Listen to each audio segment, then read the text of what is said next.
Yo, what's up guys? Kamusta kayo dyan? Another day, another content na naman tayo ngayong araw na to. At sa mga sandaling to guys, tapos na kami magtrabaho. At sa mga sandaling to, nagwa-warm up lang ako. Dahil mag-jogging ako ngayon guys, dahil napapansin ko bumibigat at lumalaki na yung tiyan ko. Kailangan ko nang magbawas ng timbang o ng kain o ng carb. Dahil hindi na biro yung gantong kataba. Ang hirap ng kumilos. Tara, samahan niyo ako mag-jogging guys.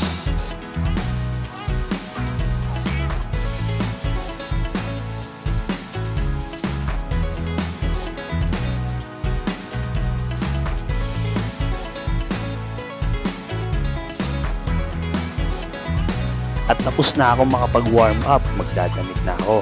Sa labas ako magja-jogging para malawak ang ating tatakbuhan. Tara, let's gym guys! Samahan niyo ako mag-jogging. Napakaswerte ko rin talaga kasi dito ako nagtatrabaho sa may bunga rin Forest Park. Lahat ng mga nagja-jogging dito mga taga-ibang lugar pa.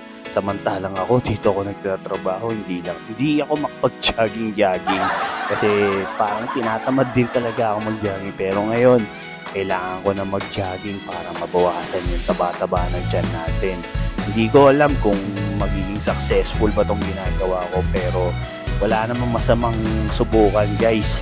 At sa mga sandaling to, hingal na ako, pero hindi pa rin ako tumitigil mag-jogging. Pero may time na patigil-tigil ako, pero tamang lakad lang tayo. Parang ano na rin yun, exercise na rin yan guys. Big shoutout dito kay kuya. Napakalakas ng baga, nakakailang ikot na siya.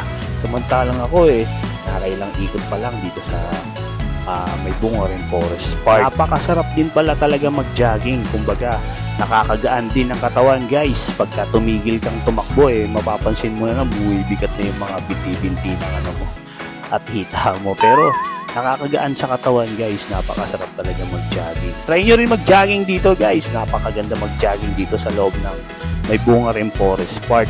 Napakalinis ng hangin, talagang hindi maalikabok. At sa mga sandaling to, tapos na pala akong mag-jogging. Hindi ko na lang na-videoan yung mga ibang clip ng pagtakbo ko.